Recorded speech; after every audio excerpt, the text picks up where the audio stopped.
Albert Bandura theory end of social learning यानी Bandura का सामाजिक संज्ञानात्मक का सिद्धांत।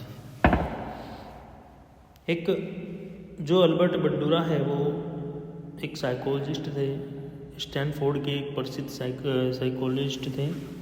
उन्होंने सोशल कोग्निटिव फीचर्स पे काम किया। उन्होंने फॉर्मल यानी औपचारिक रूप से सामाजिक, एक प्रकार से सोशल लर्निंग के रूप में उनको जाना जाता है।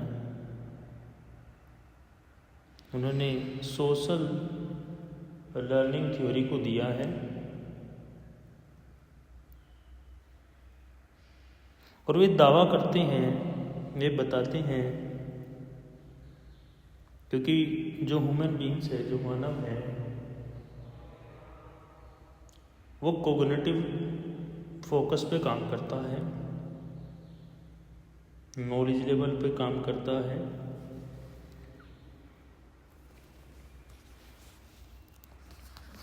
मतलब नॉलेज लेवल पर कैसे, मतलब कि ह्यूमन बीइंग्स के बिहेवियर की बात कर लें, उसकी लर्निंग प्रोसेस की बात कर लें, उसके डेवलपमेंट की बात कर लें। तीन फैक्टर यहाँ पे काम आएंगे। एक तो लर्निंग, दूसरा बिहेवियर और तीसरा डेवलपमेंट। तो ये एक महत्वपूर्ण, एक इम्पोर्टेंट रोल हो जाता है। तो इसमें बंडूरा कहते हैं कि मनुष्य के जो सीखने की प्रक्रिया है, जो ह्यूमन के सीखने की जो प्रोसेस है, लर्निंग की जो प्रोसेस है, वो चूहे से अलग है, कि वो एनिमल्स से अलग है।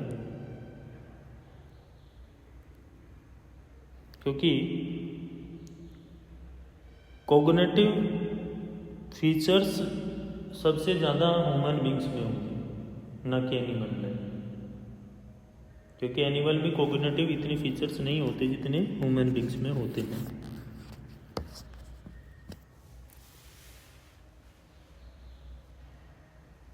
सोशल कॉग्निटिव थ्योरी एक लर्निंग रिलेटिव थ्योरी है, यानी सामाजिक संज्ञानात्मक का जो सिद्धांत है वो एक सीख संबंधी सिद्धांत है। वो क्या कॉन्सेप्ट तैयार करता है, क्या कॉन्सेप्ट देता है?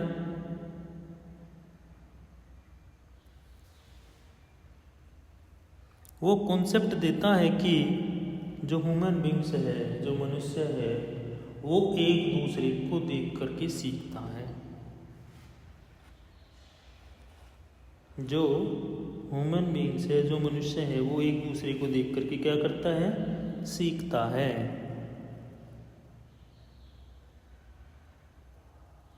क्योंकि व्यक्ति के पास क्या है, मनुष्य के पास क्या है, ह्यूमन बीइंग्स के पास क्या है? Thought power. वो कम शब्दों में अपनी बातों को कह सकता है, ज़्यादा शब्दों में अपनी बात को कह सकता है। एक thought process plus personality centre, एक सीधा सा यहाँ पे अर्थ निकलता है कि जो भी थॉट प्रोसेस है, इस थॉट प्रोसेस के आधार पर जो वैचारिक प्रक्रिया है, उस वैचारिक प्रक्रिया के आधार पर उसके व्यक्तित्व को परखा जा सकता है, देखा जा सकता है, उसको महसूस किया जा सकता है।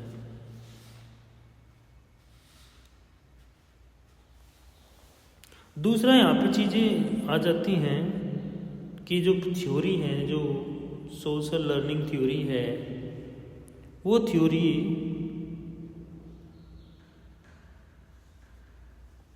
और ये सिद्धांत, जो थ्योरी हम बता रहे हैं, ये व्यक्ति के मोरल फील्ड को लेकर के कार्य करता है। भाई हम डेली का बाहर जाते हैं, अगर हम डेली बाहर जा रहे हैं, कहीं ना कहीं जा रहे हैं, तो वहाँ से हम कुछ ना कुछ सीख रहे हैं, कुछ ना कुछ जानकारी इकट्ठी कर रहे हैं, कुछ ना कुछ हमें मिल रहा है। तो हमारे मोरल डेमोस्ट्रेशन से तो जुड़ेगा ही, प्लस मोरल वैल्यूज से भी जुड़ेगा। क्योंकि यहाँ पे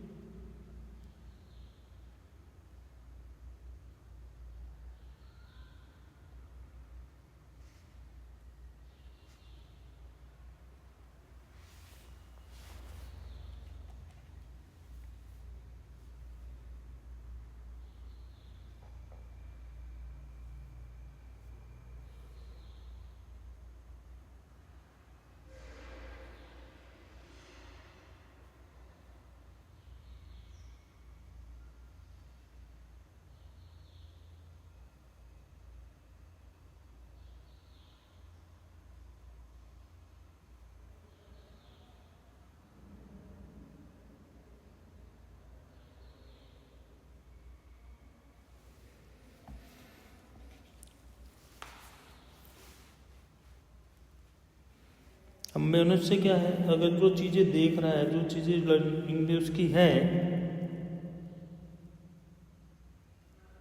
तो उस चीज़ को समझने के लिए उस चीज़ को मतलब सीख तो रहा है, अब सीख करके क्या करना है, उसको समझना भी तो है।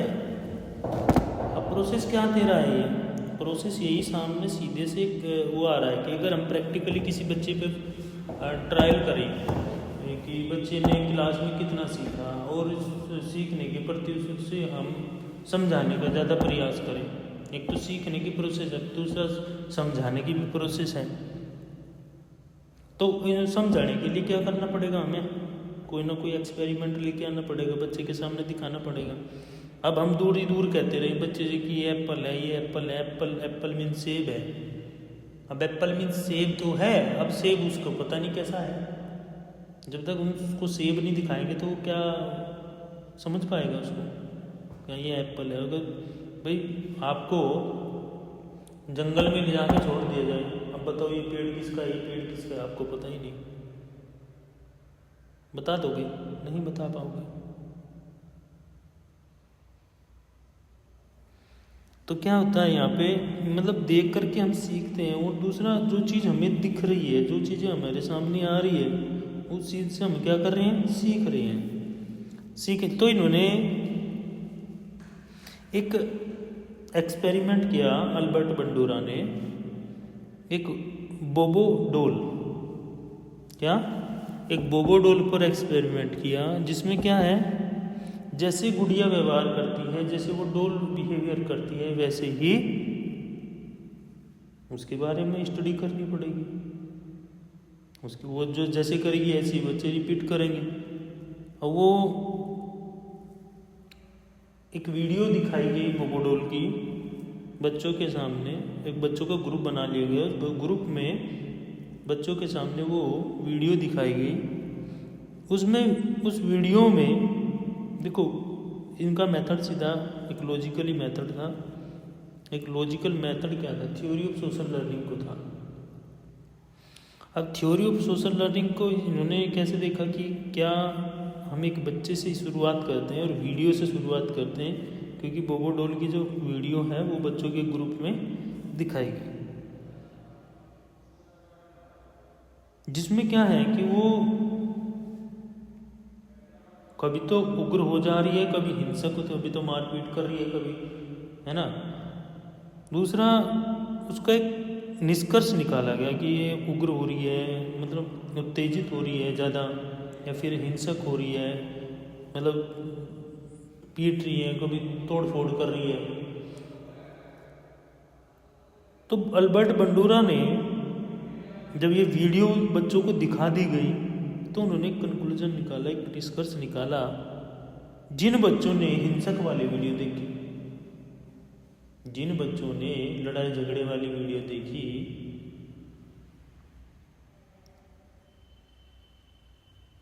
क्योंकि उन्हें वो गुड़िया कैसी प्रतीत होती थी, कैसे दिखाई देती थी कि तो खतरनाक है, तो पीट रही है, तोड़ फोड़ कर रही है, सामान गिरा रही है। अब दूसरा, उसके बजाय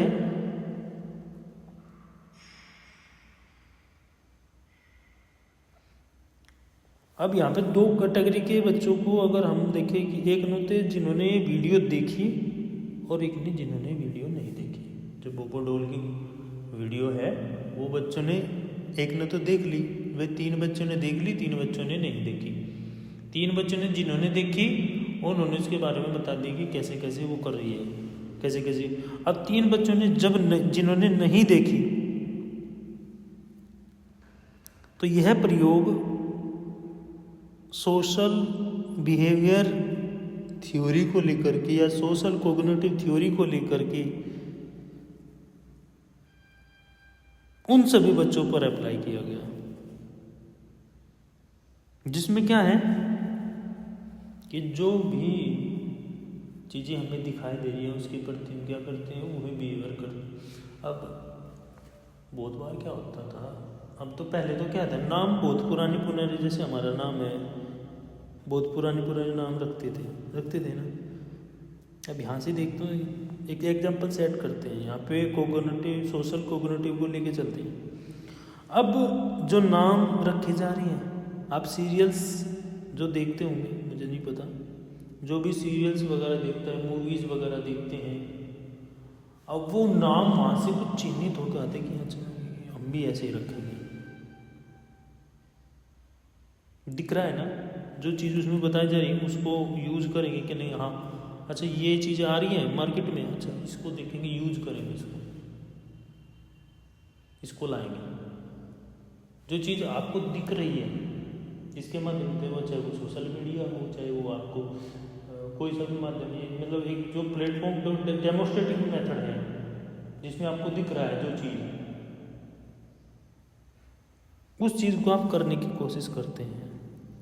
अगर आपने देखी लड़ाई झगड़े की, तो आप लड़ाई झगड़े के प्रति आप वो करेंगे, इन्वॉल्व उसी में इन्वॉल्व होंगे ज़्यादातर क्योंकि जो चीज़ हमारे एनवायरनमेंट, हमारे माइंड को सेट हो रही है, वही चीज़ हम करने की कोशिश करते हैं। जैसा हमें एनवायरनमेंट मिल रहा है, उसी के एनवायरनमेंट के अकॉर्डिंग हम काम करते हैं, उससे ज़्यादा नहीं करते, उससे ज़्यादा करते भी नहीं, क्योंकि एनवायरनमेंट के अकॉर्डिंग ही हम चलते हैं, एनवायरनमेंट के अकॉर्डिंग हम अपना काम करते हैं। तो सीधा सा यहाँ पे है कि जो चीज़ हमें दिखाई देगी उसके प्रति हम रेस्पॉन्स क्या देंगे, वो ये यहाँ पे बता रहा है ना। नाम रखने की है, या फिर आप मतलब कोई ऐसी चीज़, नई चीज़ दिखाई दी कि हाँ ये मार्केट में आ रही है, दिख रही है, तो चलो भाई लो इसको खरीदो। और चीज़ दिखाई दी, अच्छा ये भी आ रही है, ठीक है इसको भी ले लो। ऐसा है ना, क्योंकि हम क्या है, इन्वॉल्व हैं, हम क्या है, जुड़ रहे हैं, उससे कनेक्ट हो रहे हैं। वो क्या है, हमारी सोशल कोग्निटिव थ्योरी के रूप में हमें जानी जाती है, क्योंकि जो चीज़ सामने से गुजर रही है, जो चीज़ सामने दिख रही है, वो चीज़ हम यूज करने की कोशिश करते हैं, प्रयोग में लाने की कोशिश करते हैं। अब जैसे कपड़े की बात है, आज के टाइम में क्या है ना, कपड़ों के लेकर के कपड़े हो गए, और कपड़े को लेकर के सबसे ज़्यादा फोकस रहता है, इसने फलाने देखो कैसे कपड़े पहने, हम भी ऐसे लाएंगे, है ना। देखो मूवी में उसने ना इस प्रकार से ही बनाया था, ऐसे ही बना के देखेंगे हम भी सेम। तो ये क्या है, एक प्रयोग है, पूरा प्रयोग कौन सा, इसको हमने नाम दिया सोशल कोग्निटिव थ्योरी। आवाज़ तो आ रही है ना सभी के पास में, सबके पास आवाज़ आ रही है। एक बार हैंड रेज करते हैं सब, जितने यहाँ पर हैं, जितने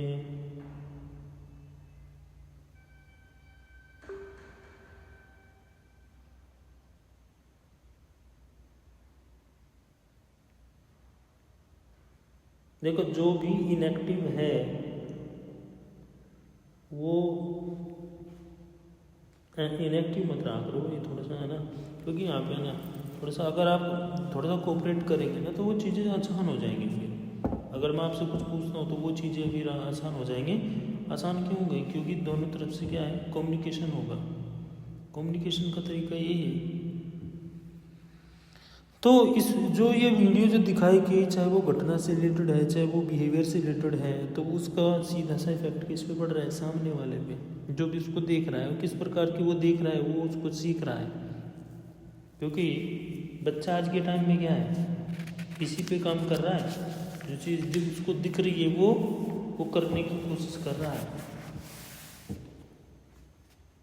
क्योंकि इंटरेस्ट उसके टाइप्स बताइए कि कोई बता सकता है उसके कितने टाइप्स होते हैं इंटरेस्ट के?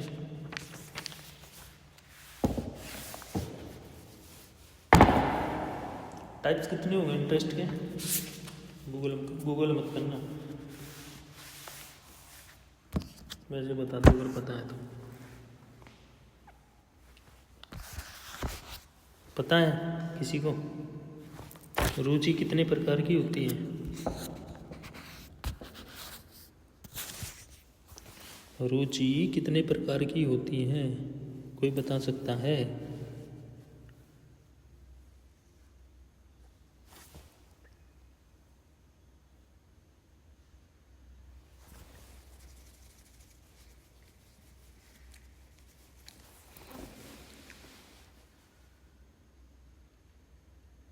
तनु, तनु बताएगी। तनु,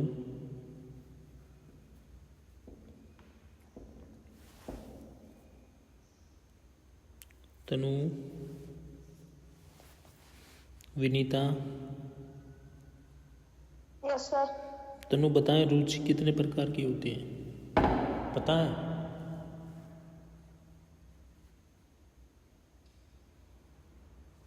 देखो एक तो होती है, मैं बता देता हूँ, चलो कोई नहीं आपको।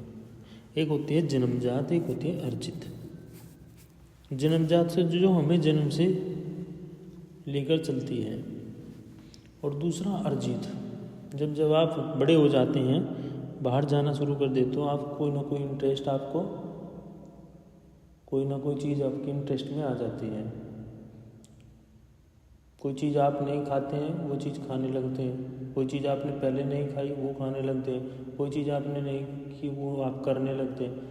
कोई पहले बुक्स में इंटरेस्ट नहीं था, बुक्स पढ़ने लगते, क्रिकेट में इंटरेस्ट नहीं था, क्रिकेट खेलने लगते हैं। तो इंटरेस्ट क्या है? वो अर्जित है।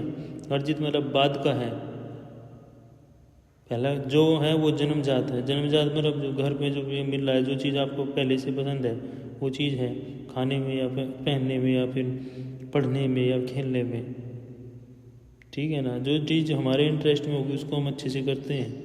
तो ये सोशल कोग्निटिव थ्योरी का एक एग्जाम्पल है कि जो चीज़ हमारे इंटरेस्ट में है उसको हम करेंगे, और सीधा डायरेक्ट जो वे में जो चीज़ हमें दिखाई दे रही है, जो चीज़ हम देख रहे हैं उसको करने की कोशिश करते हैं, क्योंकि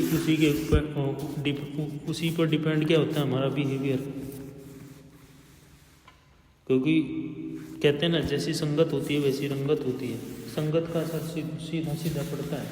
अगर आप ऐसी संगत में, बुरी संगत में, तो बुरी संगत का सीधा सा असर पड़ेगा आपको, चाहे वो 5% या 10% हो आपके। या फिर अगर आप अच्छी संगत में हैं तो आप अच्छी संगत का असर पड़ेगा, वो पड़ेगा ही पड़ेगा। वो आपका एनवायरनमेंट के अकॉर्डिंग होता है, क्योंकि ह्यूमन बींग्स क्या है, डेली क्या है ना, जब तक उसका जीवन है, जब तक उसकी लाइफ है, वो सीखता जाता है, वो लर्निंग करता जाता है। मैंने कई बार बता के कि कोई भी 100% नहीं है, यह है कोई 100%, कोई भी 100% नहीं है। अगर कोई मानते कि मैं 100% हूँ तो है ही नहीं 100%। तो बंडूरा का एक सीधा सा कॉन्सेप्ट था, फॉर्मल कॉन्सेप्ट था ये, कि social learning, theory of social learning.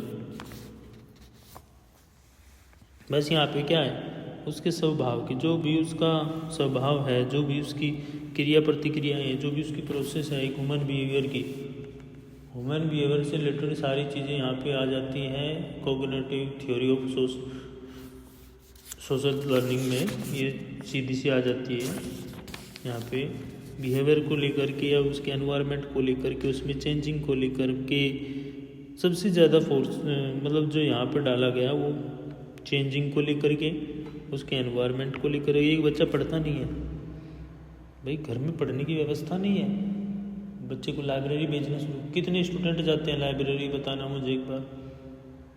Library वाले जो भी हैं, यहाँ पे तो नहीं है ना कोई लाइब्रेरी वाला।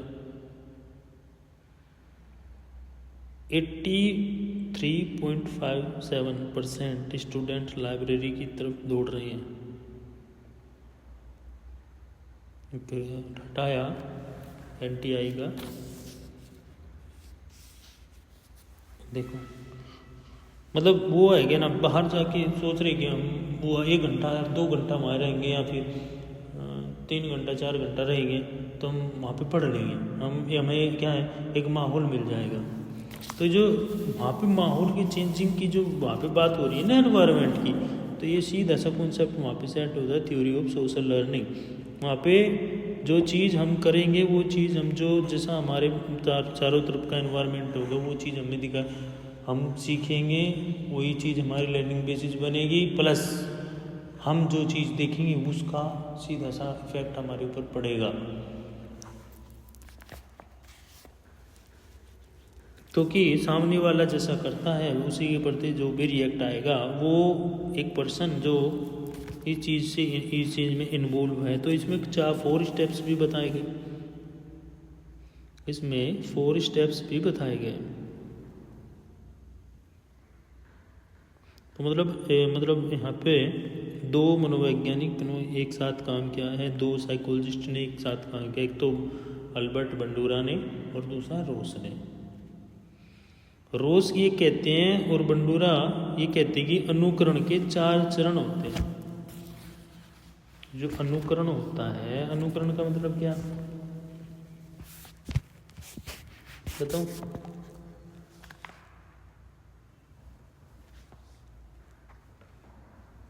अनुकरण नकल करना। भाई कोई अच्छी चीज़ दे रहा है तो कहते हैं बहुत अच्छी चीज़ दे रहा है, बहुत अच्छा बोल रहा है। क्या कर रहा है वो अपनी तरफ अट्रैक्शन कर रहा है। किसको? सामने वाले को। जो चीज़ सामने वाला कर रहा है उसको हम क्या कर रहे हैं? उसकी नकल कर रहे हैं, उसका अनुकरण कर रहे हैं, दोहरा रहे हैं। जैसे छोटा बच्चा नहीं होता घर में, आप जैसे बोलेंगे वैसे वो भी बोल लेंगे। आप करके बात करेंगे वो आप करके बात करे, आप तुम करके बात करोगे तो तुम करके बात करेगा। या ऐसा है कि आप तुम करके बात करो वो आप करके बात करे? हो सकता है? बताओ, कोई बता सकता है मुझे? जिसके घर में छोटा बच्चा है, एक बार आप ना उसको तुम करके बात करो तो क्या वो तुम करके बात करेगा या आप करके बात करेगा? वो पीटने की बात अलग है कि बिल्कुल पीटने की बात अलग है कि वो अगर आप करके बात नहीं कर रहे, आप उसको पीट रहे हो। लेकिन अगर आप सिंपल वे में देखें उसको कि वो तो सीधा सा एक चीज़ सामने आ रही है कि वो तो उसका रिएक्ट करेगा, तो वो क्या है? अनुकरण है, वो देख करके कर रहा है। तो यहाँ पे सीधा सा कौन सा एक आता है, यहाँ पे जो भी सीख रहा है, जिसका भी सीखने की प्रोसेस से जो जुड़ा है, उसको क्या करना है? उसको अपनी ओर ध्यान आकर्षित करना है। मतलब एक है ना, चारों तरफ एक बच्चा है, अगर हम गॉड गिफ्टेड की और नॉर्मल की और स्पेशल की बात कर रहे हैं, चलो इनकी बात कर लेते हैं, इनकी कॉन्सेप्ट की बात कर लेते हैं। अगर एक गॉड गिफ्टेड बच्चा है, चाहे वो आप उसकी तरफ चारों तरफ शंख बजा लो, चाहे कुछ भी कर लो, है ना, लेकिन वो रिएक्ट नहीं करेगा, क्योंकि उसका सिर्फ प्लस पॉइंट क्या है? फोकस। कुछ भी हो जाए आसपास, लेकिन उसका फोकस नहीं टूटना चाहिए। नॉर्मल है, कुछ भी आवाज आ जाए तुरंत एक्शन लेगा कि हाँ अच्छा वहां पे आवाज आ रही है। वो स्पेशल तो ही वो तो एक्टिविटी ज़्यादा करेगा। तो यहाँ पे जो माना गया कि जिसका जो फोकस पे बिल्कुल सेंटर है जिसका, वो कौन है? कहेंगे कि गॉड गिफ्टेड है, तो यही कहेंगे ना, क्योंकि नॉर्मल में भी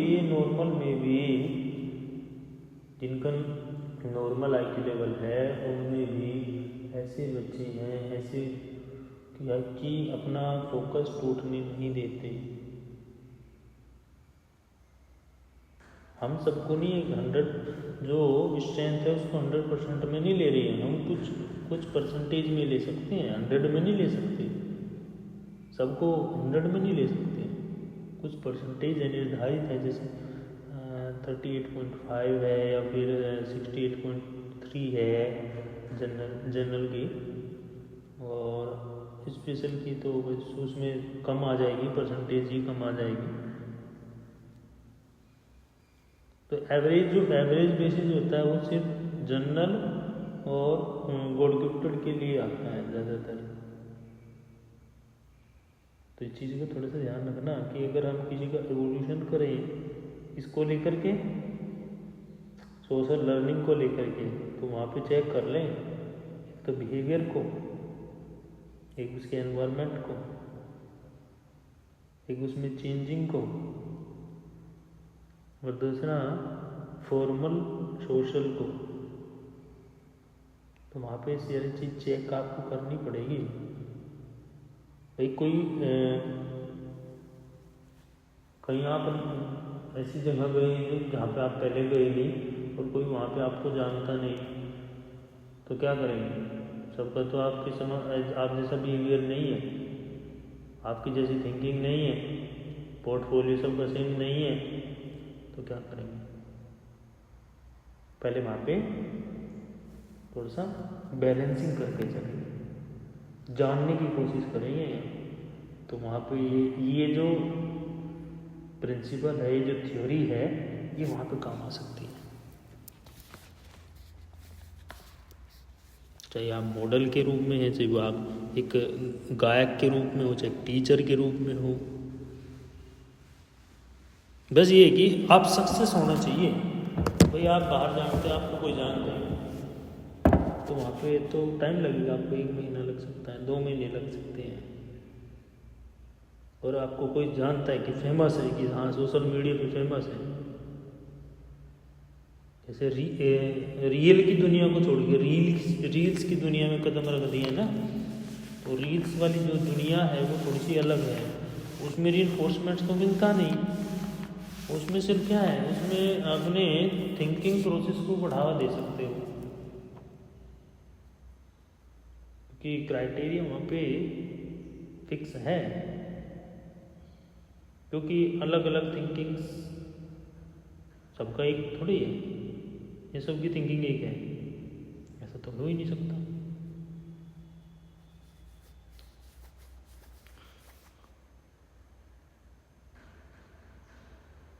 मतलब कि ऐसा है कि अगर बहुत बार कहती है तो बहुत मतलब पढ़ने में भी ठीक है और काम करने में भी ठीक है और बिहेवियर भी अच्छा है, देखो इसके जैसा बनो।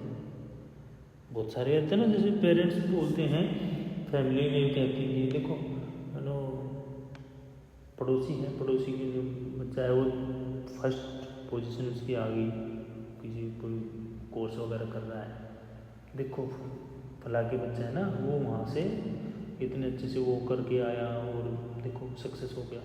आप क्या सीखो उससे कुछ, तो कॉन्सेप्ट क्या है, अच्छा उससे सीखना है, उससे सीखना है, माइंड में क्या सेट हो गया कि उससे सीखना। अरे वो तुझे बताओ कितना होशियार है, कितना वो कर रहा है, तो माइंड कहाँ पे डाइवर्ट हुआ, सामने वाले पे, वहाँ पे जो कर रहा है उसको हम क्या करेंगे, उसको हम अपने आप में ढालने की कोशिश करेंगे। तो ये यहाँ पे सीधा सा कॉन्सेप्ट एक कॉन्सेप्ट बन जाता है कि सामने वाला या व्यक्ति का व्यवहार या व्यक्ति का बिहेवियर सीधा सा इफेक्ट करता है। तीसरा है यहाँ पे अगर बात करें पुनर्गलन की, रीइंफोर्समेंट की, तो यहाँ पर भी नेगेटिव और पॉजिटिव रीइंफोर्समेंट मिलता है।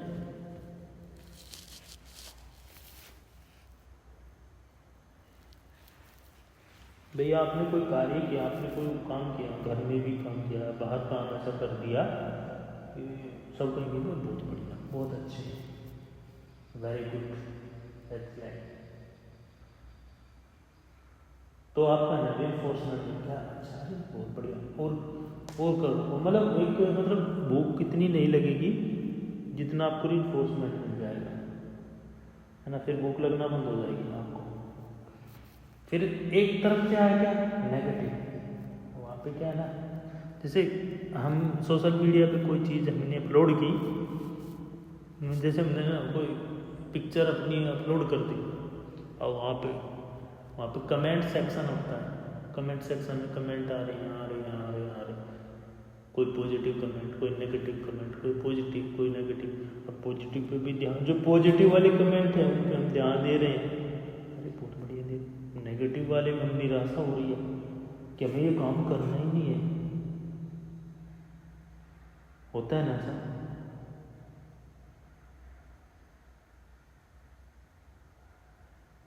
क्यों होता है ना?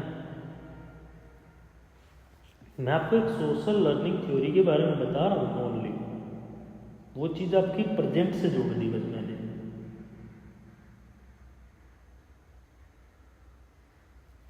ये क्योंकि हम चीज़ें अगर हमारे सामने हो रही हैं तो उससे आप कनेक्ट करके चलोगे तो वो चीज़ आप अपने आप समझ जाओगे।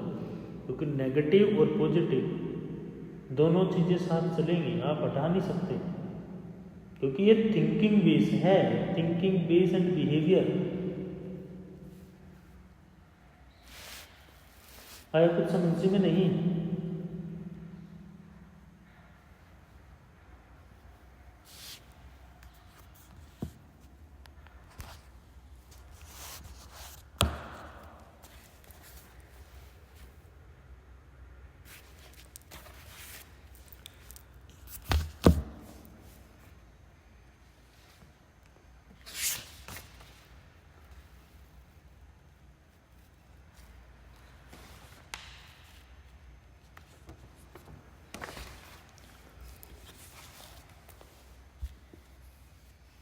अब नेक्स्ट अगर हम बात करें कि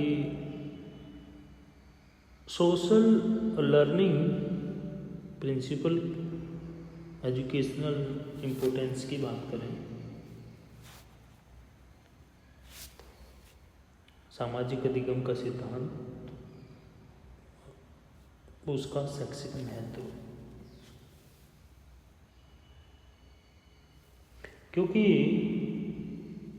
हम यहाँ पे अगर बात करेंगे, जो टीचर है वो स्टूडेंट के सामने किस चीज़ को लेकर के आए, एक आइडियल बिहेवियर को लेकर, आइडियल, या फिर आप कह सकते हैं आदर्शवादी व्यवहार, और बुरा व्यवहार उपस्थित ना होने दें, कि बैड बिहेवियर को प्रेजेंट, मतलब अनुपस्थित ही उसकी दर्ज कराएं, उपस्थित ना होने दे, प्रेजेंट ना होने दे सामने, कि अच्छे एक ऐसा माहौल क्रिएट किया जाए जिसमें बैड बिहेवियर का कोई इन्वॉल्व ना हो। सेल्फ कंट्रोल, खुद पर नियंत्रण।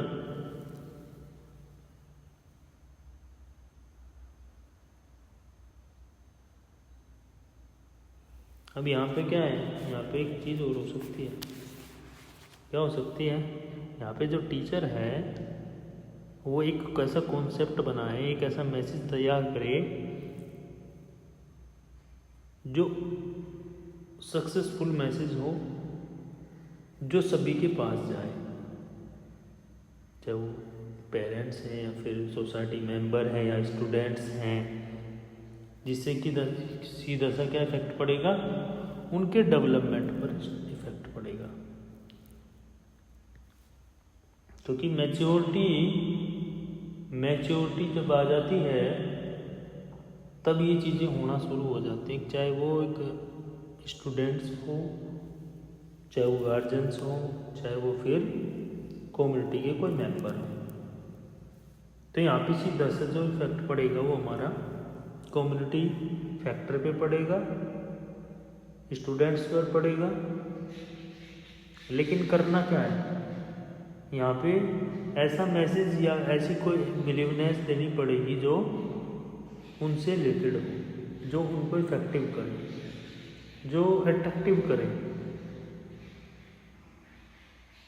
भाई आप किसी शॉप पर गए, दुकान पर गए और आपने वहाँ पे कपड़े रखे या फिर आप खाने पीने की चीज़ों की दुकान पे चले गए, तो वहाँ पे देखते हैं कि हाँ बहुत अलग अलग आइटम्स रखे हैं यहाँ पे, ये भी बहुत अच्छा, ये भी अच्छा है, ये भी अच्छा है, ये भी ले लो, ये भी ले लो, है ना।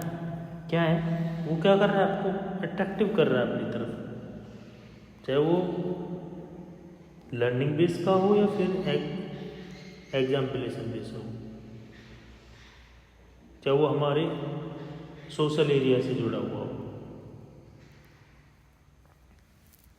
तो ये जो सीधा सा कॉन्सेप्ट निकल के आया यहाँ पे यही आता है कि जो अल्बर्ट बंडूरा है वो क्या, एक तो मतलब जो चीज़ें हमें दिख रही है उस पर काम करना है, दूसरा बिहेवियर पे काम करना है, तीसरा कम्युनिकेशन पे काम करना है,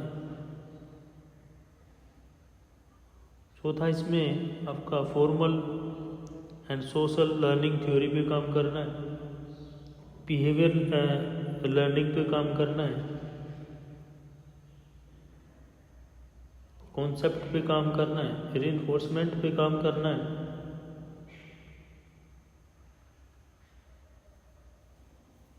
तो ये सारी चीज़ें आपकी थ्योरी ऑफ सोशल लर्निंग में आ जाएंगी।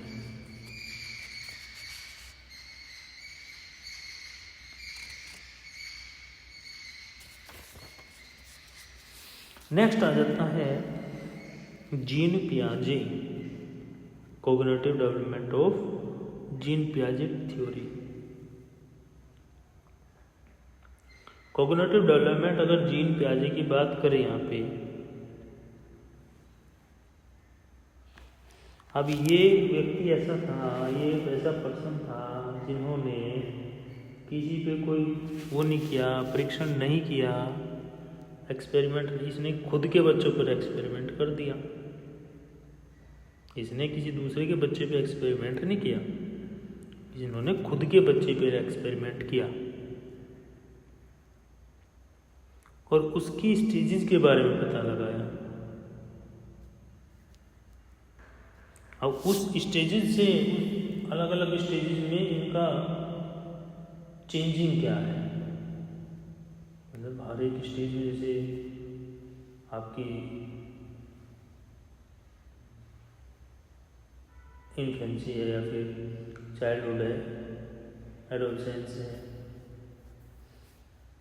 तो हर एक स्टेज में चेंजिंग क्या है वो चीज़ को समझने का इन्होंने प्रयास किया और इसे stages of cognitive development theory के नाम से जानते हैं। Stages of cognitive development theory.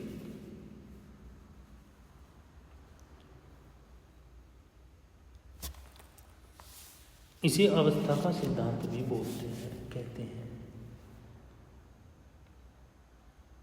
बस इन्होंने काम बच्चों पर ही सबसे ज़्यादा किया है, बच्चे की स्टेजेस को लेकर के 0 से 5, 6 से 12,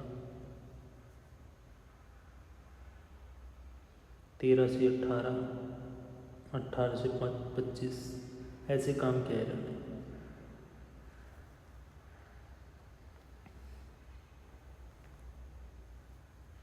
अब इन्होंने एक छोटा सा कॉन्सेप्ट भी दिया था कि जैसे जैसे बच्चे की उम्र बढ़ेगी, जैसे एक छोटे बच्चे की उम्र इंक्रीज होती है, बढ़ती है, वैसे वैसे बच्चा क्या करता है, उसकी इंटेलिजेंसी डेवलपमेंट, मतलब वहाँ पे उसकी बुद्धि का विकास होता है। सीधी सी बात है भाई, एज इंक्रीजेबल टू इंटेलिजेंसी डेवलपमेंट।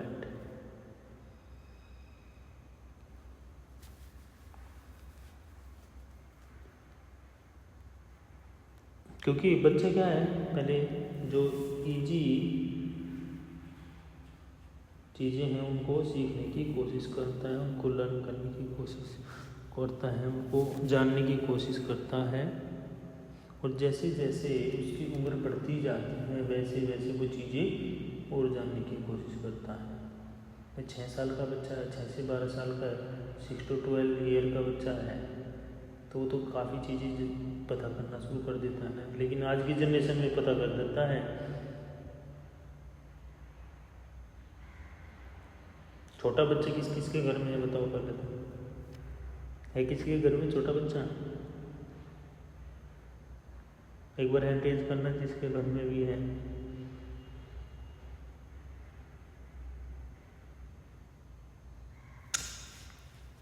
नहीं है।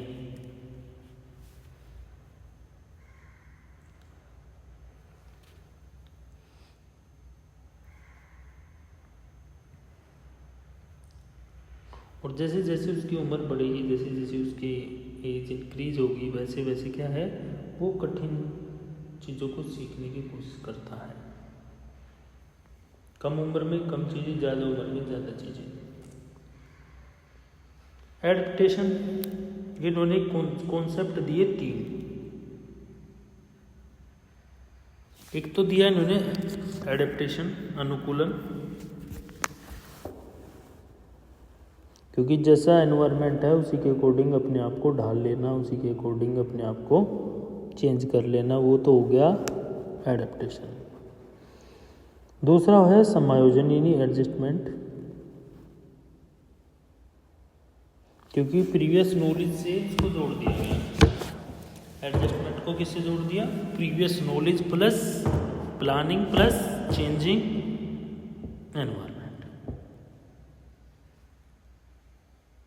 अब यहाँ पे क्या है, तालमेल बोल सकते हो आप, समायोजन बोल सकते हो आप, यहाँ पे एडजस्टमेंट बोल सकते हो कि एडजस्ट करना है।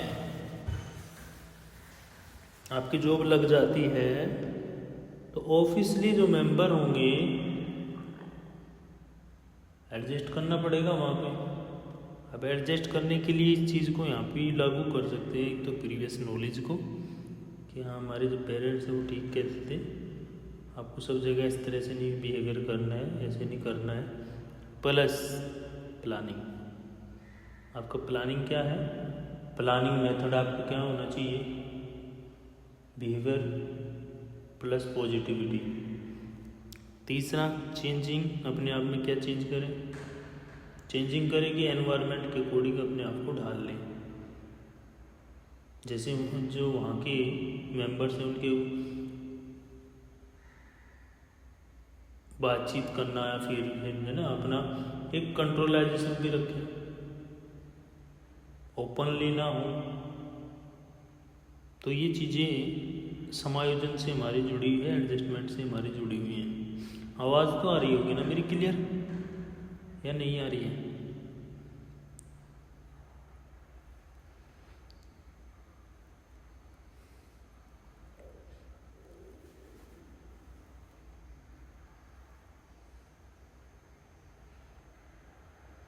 अब नेक्स्ट जो पॉइंट्स आता है, सेंट्रलाइजेशन आ जाता है। इसमें क्या आ जाता है, इसमें जैसे कोई भी प्रॉब्लम है उसको हम क्या है डिफरेंट वे में सॉल्व कर सकते हैं, अलग अलग तरीके हम वहाँ पे अपनाएं। दूसरा एक ऐसा हो सकता है कि प्रॉब्लम सॉल्विंग का जो मेथड है, जो अलग अलग तरीके हैं, जो अलग अलग मेथड हैं, उनको यूज करें। मतलब हर जगह कोई ना एक मेथड को सेट ना करें।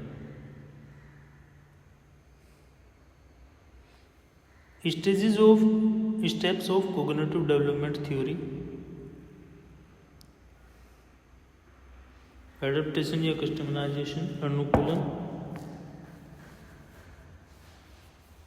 अभी हम कह रहे थे कि जैसे भी हमारी सोसाइटी है उसी के अकॉर्डिंग हमें ढलना पड़ता है, क्योंकि वहाँ पे हमें रहना है, ये छोड़ के जा नहीं सकते, आप वहीं पे रहना पड़ेगा। तो वहाँ पे क्या करते हैं, हम उस सोसाइटी में अपने आप को ढालने की कोशिश करते हैं, थोड़ा सा चेंज करने की कोशिश करते हैं, क्योंकि अपने बिहेवियर में, अपने व्यवहार में भी चेंजिंग लाना पड़ेगा।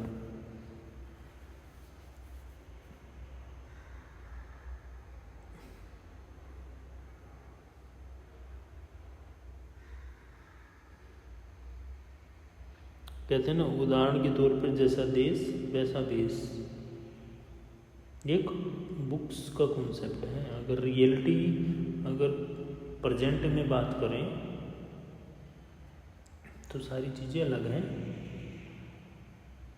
बहुत सारी चीज़ें अलग मिल जाएंगी आपको, चेंजिंग मिलेगा बहुत सारा। एडजस्ट करने के लिए लोग अपनी बातों को बड़ी करते हैं, बड़ी बनाने की कोशिश करते हैं, मतलब मेथड कुछ है नहीं, लेकिन फिर भी वो बड़ी बनाने की कोशिश कर रही है, वो अपनी बात। मतलब किसी चीज़ का हमें नहीं पता। एक छोटा सा एग्जाम्पल मैं बता रहा हूँ, अगर हमें कोई चीज़ नहीं आती है, नहीं पता है, और फिर भी हम उसमें गलती किए जा रहे हैं, तो फिर क्या होना चाहिए? बताइए, बता सकता है कोई?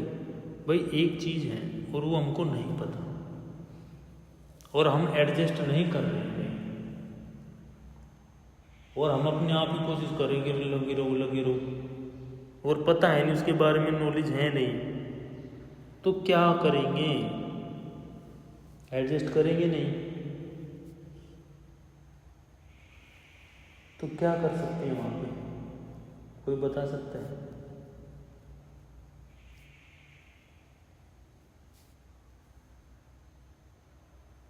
किसी को पता हो तो बताओ।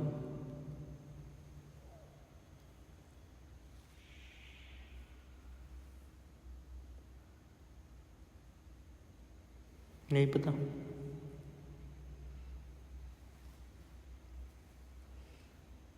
बता तो दो कोई। एक को भी नहीं पता? पता तो होगा, बताना नहीं चाह रहे। चलो कोई नहीं। देखो सीधा सा कॉन्सेप्ट है, अगर कहीं पे हम एडजस्ट नहीं कर पा रहे हैं और हमें जानकारी है नहीं, देखो सीधी सी बात है, वहाँ पे एडजस्टमेंट करना पड़ेगा, चाहे कैसे भी करना पड़े, चाहे दूसरों के माध्यम से करना पड़े। अगर हम दूसरे के सामने कुछ चीज़ें रख दें कि बहुत बार क्या होता है ना कि हमारी बोल चाल नहीं है किसी से, हम एडजस्ट नहीं कर रहे हैं उसके साथ, तो हम क्या करते हैं, उसको दूसरे के मेथड से लेके आएंगे। मतलब दूसरे के मतलब किसी दूसरे थर्ड पर्सन को बताएंगे, वो थर्ड पर्सन फिर उससे पूछेगा कि तुमको किसके, मैं तो ऐसे ही पूछ रही थी कि मैं जानकार था कोई। ऐसे करते हैं ना, बहुत सारे करते हैं कि वो डायरेक्ट तो पूछ नहीं रही, क्योंकि वो उसके साथ एडजस्ट हो नहीं रहा है, वो दूसरे के माध्यम से क्या करेंगे, उससे कुछ पूछेंगे कि हाँ क्या ये चीज़ हो सकती है। तो यहाँ पे ये भी चीज़ें सिस्टम सेट हो सकता है। तो यहाँ पे एक तो जो कस्टमाइजेशन है, तो या तो या एडेप्टेशन है, उसमें एक तो ढलना पड़ेगा, दूसरा अपने आप को थोड़ा सा कंट्रोल भी करना पड़ेगा। कंट्रोलाइजेशन भी ज़रूरी है, मतलब गुस्सा आ जाना या फिर बीच बीच में वो करना, नैरेटिव चीज़ें नहीं लेके चल रही हैं। क्योंकि अगर हम सोसाइटी में रह रहे हैं, किसी भी समाज में, एक ऐसे समाज में रहते हुए ठीक है, तो वहाँ पे आपको एडजस्ट करना पड़ेगा। नेक्स्ट है आत्मसात्करण यानी एसिमिलेशन। इसमें बच्चा क्या करता है, जो बच्चा है वो बच्चा अपने जो पुरानी सीख है, जो प्रीवियस नॉलेज है बच्चे की, उसकी सहायता से क्या करता है, न्यू नॉलेज क्रिएट, नई ज्ञान को अर्जित करता है, नए ज्ञान को बनाने की कोशिश करता है। क्योंकि पूर्व ज्ञान से नवीन ज्ञान की ओर दो चीज़ें होंगी यहाँ पे, प्रीवियस प्लस न्यू।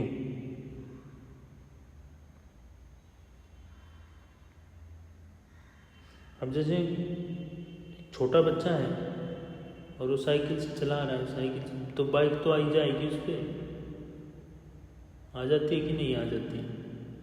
आ जाएगी, क्योंकि जब वो साइकिल चला रहा है तो वो उससे किससे कनेक्ट कर दिया उसने, अपर लेवल पे चले गया, तो वहाँ पे क्या है, उसको हेल्प मिली, क्योंकि जो चीज़ उसने पहले सीखी हुई थी वो चीज़ उसके सामने आ गई है कि हाँ अब ये कर सकता है। तो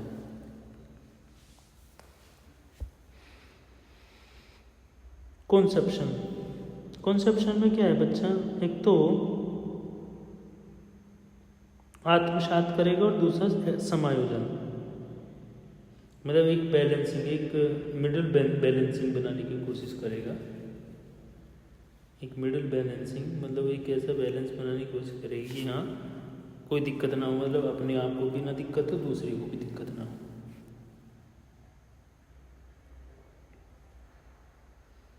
नेक्स्ट है स्कीमा।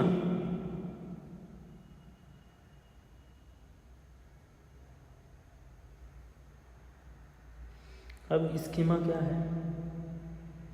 बच्चे का जो एक्सपीरियंस है, एक्सपीरियंस कैसा, जो भी वो ले रहा है, जो भी नॉलेज ले रहा है, उस नॉलेज को क्या कर रहा है? संगठित कर रहा है, इकट्ठी कर रहा है माइंड में। उसको जिसे हम बोलते हैं क्या? Previous knowledge. मतलब किसके आधार पर, किसके कॉन्सेप्ट पर? अपने एक्सपीरियंस पर, अपने अनुभव के आधार पर जो चीज़ें वो इकट्ठी कर रहा है उसको हम previous knowledge.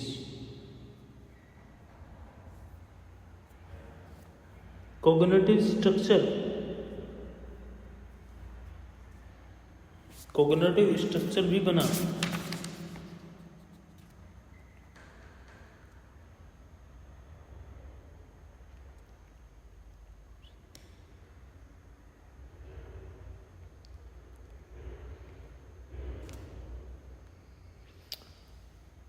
Sensory motor stage,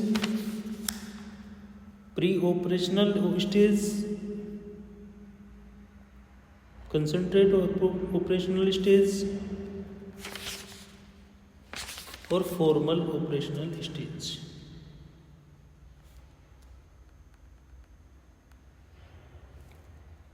ये एक स्टेजेस हैं जो कॉग्निटिव स्ट्रक्चर से जुड़ी हुई हैं, जिसको हम संवेदी अवस्था बोलते हैं, पूर्व संक्रियात्मक अवस्था बोलते हैं, मूर्त संक्रियात्मक अवस्था बोलते हैं या औपचारिक संक्रियात्मक अवस्था। ये क्वेश्चन रिपीट होता है बहुत बार, चाहे वो CTET में हो या फिर DSSS में हो, ये क्वेश्चन रिपीट होता ही होता है। ये क्वेश्चन कम से कम तो 2019 में 21 और 24 और रिपीट कई बार हो चुका है। CTET में भी हुआ है।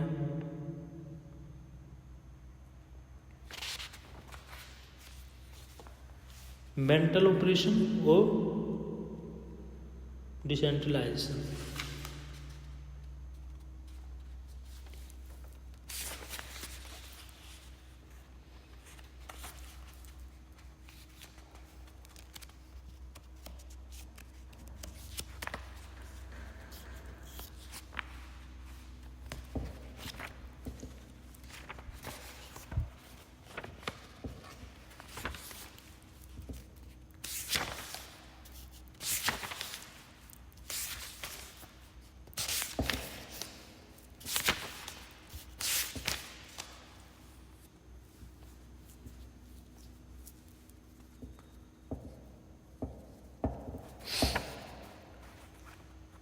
तो अल्बर्ट बंडूरा और जीन पियाजे, ये जो दोनों थ्योरी हैं, दोनों थ्योरी कॉन्सेप्चुअल बेस हैं, दोनों थ्योरी कोग्निटिव बेस हैं, प्लस चेंजिंग है। क्या चेंजिंग है? एक तो सोशल मेथड को यूज कर रहा है, दूसरा स्टेज लेवल को यूज कर रहा है। बस दोनों ह्यूमन बीइंग्स पर है, ये भी कॉन्सेप्ट है। बस यहाँ पे देख कर के क्रिया करना है। अल्बर्ट बंडूरा में उसको एक्सपेरिमेंट के तौर पे बोगोडोल पर एक्सपेरिमेंट किया गया। जो चीज़ दिखाई देगी उसके प्रति जो बिहेवियर आया सामने,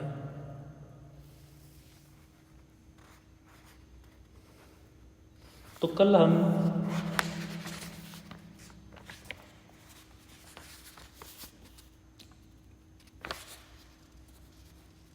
concept cognitive development stages according to Jean पियाजे थ्योरी, इसकी जो स्टेजेस हैं उस पर डिस्कस कर लेंगे कल।